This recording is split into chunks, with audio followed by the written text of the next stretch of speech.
चलिए student start करते हैं आज की क्लास। और वीडियो में आगे बढ़ने से पहले अगर कोई स्टूडेंट डायरेक्टली इस वीडियो को देख रहा है तो मैं आपसे एक रिक्वेस्ट करता हूं कि आप चैनल पे विजिट कीजिए। चैनल पे आपको class 11th accounts free course के नाम से एक प्लेलिस्ट मिलेगी। प्लेलिस्ट में आप पहली वीडियो से क्लासेस को देखना शुरू कीजिए। अगर आप सिक्वेंशियल ऑर्डर में जिस ऑर्डर में मैंने क्लासेस को अपलोड किया है उसी ऑर्डर में सारी वीडियोस देखेंगे तो यकीन मानना भाई, यूट्यूब पे available one of the best accounts का कोर्स ये होने वाला है। तो स्टार्ट करते हैं भाई आज की क्लास। लास्ट क्लास में हमने डिस्कशन स्टार्ट किया था, एंड किया था सॉरी, हमने अकाउंटिंग प्रोसेस पर अपना। तो मैंने आपको बताया था खाते बनाने का जो प्रोसेस होता है उसमें सबसे पहला जो हमारा स्टेप होता है वो होता है जर्नल एंट्रीज। देन हम आगे फिर जर्नल को देख के लेजर बनाते हैं। लेजर से trial balance, and trial balance से फाइनेंशियल स्टेटमेंट जो है वो बनाते हैं। तो अभी हमें सबसे पहला काम क्या करना है भाई, जर्नल एंट्रीज सीखनी है। और जर्नल एंट्रीज सीखने के लिए ये जो कॉन्सेप्ट आज हम डिस्कस करने वाले हैं, कॉन्सेप्ट नंबर 6, ये पढ़ना बहुत जरूरी है। अगर ये कॉन्सेप्ट नहीं आता होगा तो जर्नल एंट्रीज जो है वो समझ में नहीं आने वाली है। तो ये बेसिक्स है जर्नल एंट्रीज का। तो स्टार्टिंग करते हैं भाई कॉन्सेप्ट नंबर 6 से। और यहाँ पे मैंने नोटिंग्स पहले से ही करके रखी है ताकि वीडियो जो है उसका टाइम वेस्ट ना हो थोड़ा सा। तो सबसे पहले भाई ये जो 6th कॉन्सेप्ट है इसका नाम है ट्रेडिशनल अप्रोच। ट्रेडिशनल अप्रोच में हम क्या पढ़ने वाले हैं भाई, यहाँ पे हम पढ़ने वाले हैं क्लासिफिकेशन ऑफ अकाउंट्स के बारे में। माने खातों के प्रकार, खाते कितने प्रकार के होते हैं। अब वैसे तो आपके माइंड में हो सकता है आ रहा हो कि भैया खाते तो हमें पता है कितने प्रकार के होते हैं। बैंक में जो खाता खुलता है भाई उसमें सेविंग्स अकाउंट भी खुलता है। और हमारे पिताजी का कोई बिजनेस है, उन्होंने उसके लिए भी करंट अकाउंट ओपन करवा रखा है। तो भाई मैं वहां पे जो बैंक में आपके खाते खुलते हैं उनकी बात नहीं कर रहा हूं मैं यहाँ पे। मतलब बैंक में जो आप अपना अकाउंट ओपन करवाते हैं उसका डिस्कशन नहीं कर रहे हैं हम लोग डिस्कस कर रहे हैं यहाँ पे। जो खाते हम बनाना सीखने वाले हैं वो खाते कितने प्रकार के होते हैं। इसका मतलब अकाउंटेंसी के अंदर जो अकाउंट्स हम बनाना सीखेंगे वो वाले अकाउंट्स कितने प्रकार के होते हैं उसका डिस्कशन यहाँ पे हम करने वाले हैं। ना कि जो बैंक में आप अपना अकाउंट खुलवाते हैं वो कितने प्रकार का होता है उसका डिस्कशन मैं यहाँ पे नहीं कर रहा। Savings account, current account, fixed deposit account, उन वाले अकाउंट्स का डिस्कशन यहाँ पे नहीं होने वाला। तो जो अकाउंट्स हम बनाना सीखेंगे वो मेनली दो टाइप के होते हैं, जैसे कि आप यहाँ पे देख सकते हैं नोटिंग्स के अंदर। Personal accounts and impersonal accounts, ये दो तरीके के खाते होते हैं भाई अकाउंटिंग के अंदर। अब बात यहाँ पे ये आती है भैया ये पर्सनल अकाउंट क्या होता है और ये इम्पर्सनल अकाउंट क्या होता है। तो भाई आगे बढ़ने से पहले यहाँ पे अगर आप डायग्राम की तरफ नजर डालें तो आपको थोड़ा सा दिख रहा होगा कि भाई पर्सनल अकाउंट भी तीन तरीके के होते हैं। Natural personal account, artificial personal account and representative personal account. और सिमिलरली यहाँ पे आपको दिख रहा होगा कि भाई जो इम्पर्सनल अकाउंट्स होते हैं उसकी भी दो कैटेगरीज होती हैं, real account and nominal account. इसका मतलब भाई पर्सनल अकाउंट्स के भी तीन टाइप्स हैं, इम्पर्सनल अकाउंट्स के दो टाइप्स होते हैं। तो सबसे पहला डिस्कशन हमें ये करना पड़ेगा पर्सनल अकाउंट क्या होता है, इम्पर्सनल अकाउंट क्या होता है। देन फिर हम पर्सनल अकाउंट के टाइप्स के बारे में डिस्कशन करेंगे और इम्पर्सनल अकाउंट्स के भी टाइप्स के बारे में डिस्कशन करेंगे। तो स्टार्टिंग करते हैं भाई पर्सनल अकाउंट से। पर्सनल अकाउंट्स क्या होते हैं भाई, तो सिंपल भाषा में अगर मैं बोलूं तो पर्सनल अकाउंट का मतलब किसी भी पर्सन के नाम से बनाया गया अकाउंट। मैं दोबारा बोलता हूं एक बार, पर्सनल अकाउंट का मतलब किसी भी पर्सन के नाम से बनाया गया अकाउंट। अब बात यहाँ पे ये आती है भैया किसी भी पर्सन के नाम से हम अकाउंट कब बनाते हैं, क्यों बनाते हैं। तो कुछ एग्जांपल्स लेते हैं यहाँ पे। लेट्स से मैं बोलता हूँ कि मेरा एक बिजनेस है, मैं एक बिजनेस रन करता हूँ और मेरे बिजनेस में मैं काफी ज्यादा माल जो है वो क्रेडिट पे भी बेच देता हूँ, उधार पे भी बेच देता हूँ मैं। अब ऐसी सिचुएशन में मेरे काफी सारे डेटर्स होने वाले हैं, काफी सारे ऐसे लोग होने वाले हैं जिनसे मुझे पैसा लेना होगा। इट मींस अगर मैं उधार पे व्यापार करूंगा तो मेरे काफी सारे डेटर्स होंगे और उनसे मुझे पैसा रिसीव करना होगा। अब लेट से मेरे बिजनेस में मेरे बहुत सारे डेटर्स हैं, 30-40 लोगों से मुझे पैसा लेना है। अब मान लेते हैं ए नाम का कोई पर्सन है, मुझे उससे 20,000 रुपीज रिसीव करने हैं और मुझे उससे नेक्स्ट मंथ की 2 तारीख को ये पैसा रिसीव करना है। कोई बी नाम का पर्सन है, मुझे 6,235 रुपए उससे रिसीव करने हैं और नेक्स्ट मंथ की 22 तारीख को ये पैसा मुझे उससे रिसीव करना है। कोई सी नाम का पर्सन है, मुझे उससे मान लेते हैं एक रैंडम अमाउंट के भाई 15,675 रुपए रिसीव करने हैं और मान लेते हैं नेक्स्ट मंथ की 15 तारीख को ये पैसे मुझे उससे रिसीव करने हैं। अब इस तरीके से काफी सारे डेटर्स जब मेरे होंगे तो मेरे लिए याद रखना बड़ा टफ हो जाएगा, मुश्किल हो जाएगा कि किस डेटर से कब मुझे कितने पैसे रिसीव करने हैं। और सिमिलरली लेट से मेरे बिजनेस में मेरे काफी सारे क्रेडिटर्स भी हैं, मतलब ऐसे बहुत सारे लोग हैं जिनको मुझे पैसा वापस देना है, मैंने उनसे उधार लिया हुआ है। अब मान लेते हैं बहुत सारे क्रेडिटर्स हैं, तो ये याद रखना काफी टफ होगा कि कब किस क्रेडिटर को कितने पैसे मुझे वापस देने हैं। अब मान लेते हैं भाई एक सी नाम का पर्सन है, मैंने उससे 20,000 उधार लिए हुए हैं और मुझे उसको वो 20,000 देने हैं। अब इसी टाइप से काफी सारे और भी क्रेडिटर्स है मेरे, तो मेरे लिए याद रखना काफी टफ होगा कि किस क्रेडिटर को किस डेट पे कितना अमाउंट मुझे रीपे करना है। अब इसी सिचुएशन से बचने के लिए, ये जो मैं याद नहीं रख पा रहा हूँ, इसको थोड़ा सा सॉर्ट आउट करने के लिए, ठीक करने के लिए मुझे क्या करना चाहिए, मुझे इन सारी चीजों को लिख के रख लेना चाहिए कहीं ना कहीं। मतलब मुझे ये चीज लिख के रख लेनी चाहिए कि ए नाम का कोई पर्सन है, मुझे उससे so and so amount receive करना है सो एंड सो डेट पे। सिमिलरली कोई बी नाम का पर्सन है, मुझे उसको पैसे लेट से देने हैं, वो मेरा क्रेडिटर है, तो मुझे लिख के रख लेना चाहिए कि मुझे उसको कब किस डेट पे कितने पैसे देने हैं। इससे क्या होगा कि वो जो मेरी प्रॉब्लम थी, मैं मेमोराइज करके नहीं रख पा रहा हूँ, वो सॉर्ट आउट हो जाएगी, वो प्रॉब्लम मेरी सॉल्व हो जाएगी। तो इसका मतलब जब मैं किसी पर्सन के नाम से खाता खोलता हूं, ये याद रखने के लिए कि मुझे उस पर्सन से कब कितने पैसे लेने हैं एंड कब मुझे उस पर्सन को कितने पैसे देने हैं, तो वो जो खाता मैंने खोला उस पर्सन के नाम से, उसी को हम क्या बोलेंगे, पर्सनल अकाउंट बोलेंगे। तो मुझे लगता है यहां तक की बात समझ में आई होगी कि जब मेरे बहुत सारे डेटर्स और बहुत सारे क्रेडिटर्स होंगे, तो मेरे लिए याद रखना बहुत ही इम्पॉसिबल होगा कि कब किस पर्सन से कितने पैसे रिसीव करने हैं, कब किस पर्सन को कितने पैसे पे करने हैं। तो मैं उन सभी लोगों के नाम से खाता खोल के वहां पे रिकॉर्ड कर लूंगा, मेंशन कर दूंगा कि भाई फलाने फलाने बंदे से मुझे इतने इतने पैसे रिसीव करने हैं सो एंड सो डेट पे, and so and so person से मुझे जो है इतने पैसे मुझे उसको पे करने हैं भाई। और ऐसी सिचुएशन में मुझे याद रहेगा फ्यूचर में, मैं रेफर कर सकता हूं अपने अकाउंट्स के अंदर कि मुझे कब किस पर्सन से कितने पैसे रिसीव करने थे और कब कितने पैसे मुझे किस पर्सन को देने थे। तो मुझे लगता है ये बात क्लियर है सभी को कि भाई कितना पैसा किससे लेना है, कितना पैसा किसको देना है, इसको याद रखने के लिए हम व्यक्तियों के नाम से खाते खोल देते हैं। और जब भी हम किसी व्यक्ति के नाम से खाता खोलते हैं, उसी को बोलते हैं पर्सनल अकाउंट। तो यही बात यहाँ पे मैंने मेंशन भी कर रखी है, अगर आप देखेंगे तो भाई यहाँ पे हमने डिफाइन कर रखा है पर्सनल अकाउंट्स क्या होते हैं। तो हमने यहाँ पे लिखा हुआ है कि भाई it means accounts prepared in name of any person, किसी व्यक्ति के नाम से खोला गया खाता पर्सनल अकाउंट होता है। और मैं कभी भी किसी व्यक्ति के नाम से खाता तभी खोलता हूं जब या तो मुझे उस व्यक्ति से पैसे लेने होंगे या मुझे उस व्यक्ति को पैसे देने होंगे। इट मींस या तो वो मेरा डेटर होगा या फिर वो मेरा क्रेडिटर होने वाला है। अब अगला सवाल यहाँ पे ये आता है, भैया चलो ठीक है कि जिस पर्सन से हमें पैसे लेने हैं या जिस पर्सन को हमें पैसे देने हैं, हमने उसके नाम से खाता खोल लिया, ये याद रखने के लिए कि उससे कितने पैसे कब लेने हैं या कितने पैसे कब देने हैं, और इसी खाते को हमने पर्सनल अकाउंट नाम दे दिया। लेकिन यहाँ पे ये जो आपने वर्ड यूज किया पर्सन, तो इसका क्या मतलब होता है भाई, क्योंकि मैंने बोला भाई पर्सनल अकाउंट माने किसी पर्सन के नाम से खोला गया खाता। तो अगला सवाल मेरा यहाँ पे ये होने वाला है कि भाई पर्सन वर्ड का मीनिंग क्या होता है। अब ज्यादातर स्टूडेंट्स यहाँ पे बोलेंगे भाई पर्सन का मतलब होता है इंसान, पर्सन का मतलब होता है इंडिविजुअल, इंडिविजुअल माने इंसान। बट भाई यहाँ पे थोड़ी सी प्रॉब्लम है। अकाउंटेंसी की दुनिया में जैसे ही हमने कदम रखा था तो हमने पढ़ा था सेपरेट लीगल एंटिटी का कॉन्सेप्ट, और मैंने आपको बताया था कि businessman and business both are different persons. इसका मतलब खाते बनाते समय business is also a person. इसका मतलब लेट से मैं बोलता हूं कोई ए एंड कंपनी नाम की कंपनी है, और मुझे उस ए एंड कंपनी नाम की कंपनी से पैसा रिसीव करना है, वो मेरी डेटर है, और मैंने उस कंपनी के नाम से अकाउंट ओपन कर दिया ए एंड कंपनी अकाउंट के नाम से, और वहां पे मैंने रिकॉर्ड करके रख लिया कि ए एंड कंपनी से कब कितने पैसे लेने हैं। तो वो जो खाता मैंने ए एंड कंपनी के नाम से खोला वो भी पर्सनल अकाउंट होगा। इसका मतलब पर्सन्स में सिर्फ इंसान नहीं आते, पर्सन्स में ऑल फॉर्म्स ऑफ बिजनेस भी आ जाते हैं। मतलब कोई partnership firm, company, cooperative society, joint Hindu family, ये सारे के सारे फॉर्म ऑफ बिजनेसेस जो हैं, इनके नाम से भी अगर मैं अकाउंट्स ओपन करूंगा तो वो भी पर्सनल अकाउंट्स के अंदर ही काउंट होंगे, क्योंकि business is also treated as a person in accountancy. तो यहां तक की बात भी मुझे लगता है समझ में आ गई होगी। और अगली बात मैंने यहाँ पे यही लिखी है कि पर्सन का मतलब क्या होता है। तो आप यहाँ पे देख सकते हैं भाई, मैंने लिखा है पर्सन इंक्लूड्स इंडिविजुअल माने इंसान, partnership firms, cooperative societies, company and etcetera. मैं यहाँ पे ये भी लिख सकता था कि भाई person includes individual as well as all forms of business. तो सभी प्रकार के बिजनेसेस जो होते हैं उनको भी पर्सन ट्रीट किया जाता है, क्योंकि हमने पढ़ा था सेपरेट लीगल एंटिटी वाला कॉन्सेप्ट।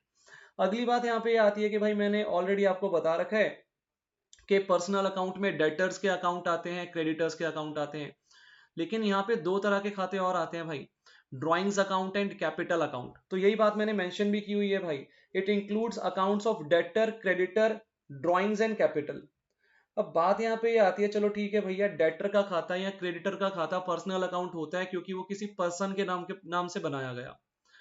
बट ये कैपिटल और ड्रॉइंग्स अकाउंट पर्सनल अकाउंट क्यों होते हैं? ये तो किसी पर्सन के नाम से बनाए गए खाते नहीं नजर आते। तो ये क्यों पर्सनल अकाउंट होते हैं? बस इसी चीज को समझने के लिए आपको नेक्स्ट वीडियो का वेट करना पड़ेगा। वहां पे जो स्टार्टिंग हम करेंगे डिस्कशन की, उसमें मैं यही समझाने वाला हूं कि कैपिटल अकाउंट जो होता है वो क्यों पर्सनल अकाउंट होता है। हालांकि कैपिटल अकाउंट किसी पर्सन के नाम से नहीं बनाया गया, बट फिर भी उसको पर्सनल अकाउंट क्यों बोला जाता है। और सिमिलरली जो ड्राइंग्स अकाउंट होता है वो भी किसी पर्सन के नाम से नहीं बनाया गया, बट फिर भी उसको पर्सनल अकाउंट की कैटेगरी में काउंट किया गया। तो ये जो चीजें हैं इनको समझने के लिए आपको आगे वाली वीडियोस देखनी पड़ेंगी। बट अभी के लिए आपको इतना समझ में आ गया होगा कि पर्सनल अकाउंट का मतलब किसी भी पर्सन के नाम से खोला गया खाता।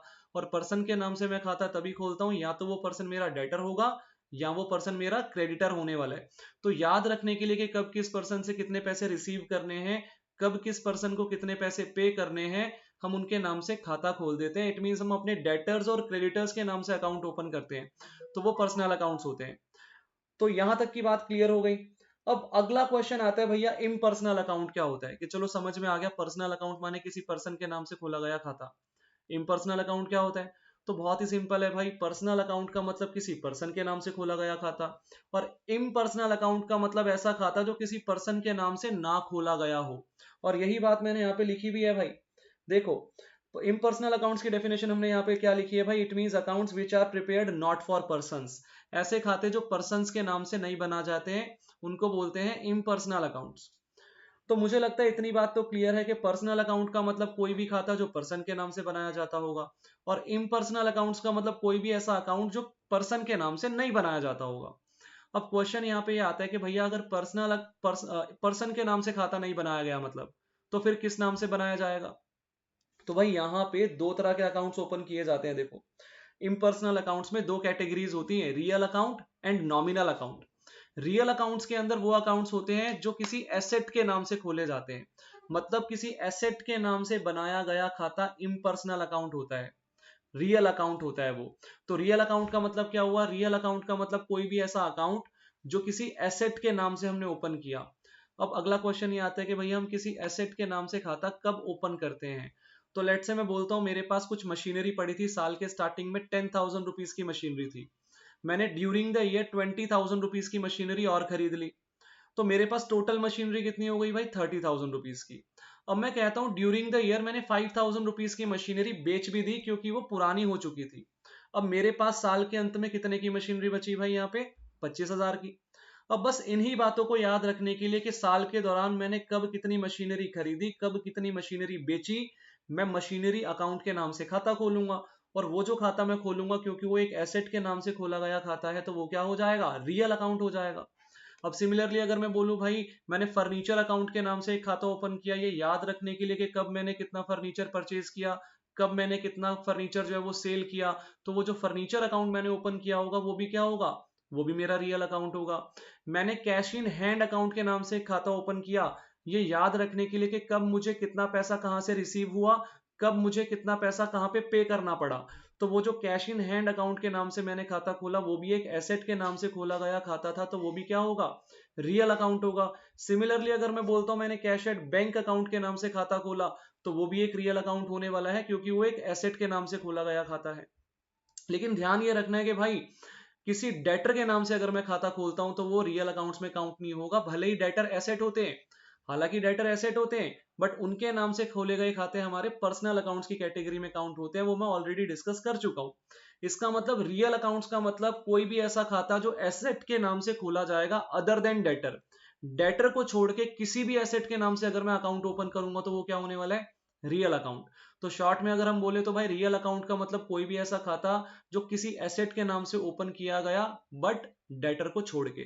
और यही बात यहाँ पे मैंने लिखी भी है भाई, रियल अकाउंट्स की डेफिनेशन में हमने लिखा है भाई, it means accounts prepared in name of any asset, किसी एसेट के नाम से खोला गया खाता एक्सेप्ट डेटर, डेटर को छोड़ के। अच्छा, ये जो इम्पर्सनल अकाउंट्स होते हैं इसमें एक और टाइप के अकाउंट्स आते हैं जिनको हम बोलते हैं नॉमिनल अकाउंट्स। रियल अकाउंट्स तो हमने पढ़ ही लिया। नॉमिनल अकाउंट्स क्या होता है भाई? नॉमिनल अकाउंट का मतलब किसी एक्सपेंस, लॉस, इनकम या गेन के नाम से खोला गया खाता, किसी खर्चे के नाम से, किसी घाटे के नाम से, किसी इनकम या फिर किसी गेन के नाम से खोला गया खाता। गेन माने प्रॉफिट। लेट से मैं बोलता हूं मुझे हर मंथ अपने एम्प्लॉयज को सैलरी पे करनी है, तो मैंने सैलरी अकाउंट के नाम से एक अकाउंट ओपन कर लिया और वहां पे मैं रिकॉर्ड करता हूं कि मैं हर मंथ कितनी सैलरी अपने एम्प्लॉयज को पे करता हूं। तो वो जो मैंने खाता खोला सैलरी अकाउंट के नाम से, वो एक खर्चे का खाता है, इसी वजह से वो नॉमिनल अकाउंट होगा। तो एक्सपेंसेस के खाते, लॉसेस के खाते, इनकम्स के खाते और गेन के खाते, ये सारे के सारे नॉमिनल अकाउंट्स में काउंट होते हैं। फॉर एग्जांपल, एक और एग्जांपल लेते हैं। मान लेते हैं मैं बोलता हूं भाई मेरे पास 10,000 रुपीज का फर्नीचर पड़ा हुआ था और मैंने वो फर्नीचर जो है 8,000 रुपीज में सेल कर दिया, बेच दिया। अब मुझे यहाँ पे 2,000 का घाटा हुआ। तो मैंने क्या किया, मैंने इस 2,000 के घाटे को याद रखने के लिए, मेमोराइज करने के लिए एक खाता खोल दिया loss on sale of furniture account के नाम से, ताकि मुझे फ्यूचर में ये याद रहे कि जब मैंने फर्नीचर बेचा था तो मुझे घाटा कितने का हुआ था उस पे। तो वो जो loss on sale of furniture नाम से मैंने खाता खोला, वो भी मेरा क्या होने वाला है, नॉमिनल अकाउंट, क्योंकि वो एक लॉस के नाम से खोला गया खाता है। सिमिलरली मान लेते हैं कि भाई मैं आप लोगों को ट्यूशन पढ़ाता हूं और मैं ट्यूशन पढ़ाने के लिए फीस ले लेता हूं। तो वो जो ट्यूशन फी मैं आपसे रिसीव करूंगा वो मेरी इनकम होगी। मान लेते हैं मैंने ट्यूशन फी अकाउंट के नाम से एक खाता खोल दिया, ये याद रखने के लिए कि कब कितनी ट्यूशन फी मुझे रिसीव हुई थी। तो वो जो खाता मैंने ट्यूशन फी के नाम से खोला, वो भी मेरे लिए क्या होने वाला है, नॉमिनल अकाउंट, क्योंकि वो एक इनकम का खाता होगा। सिमिलरली मान लेते हैं मेरे पास कोई मशीनरी पड़ी थी, 50,000 रुपीज की वैल्यू की वो मशीनरी थी, मैंने उसको 55,000 में जो है वो बेच दिया, 5,000 का मुझे यहाँ पे फायदा हो गया।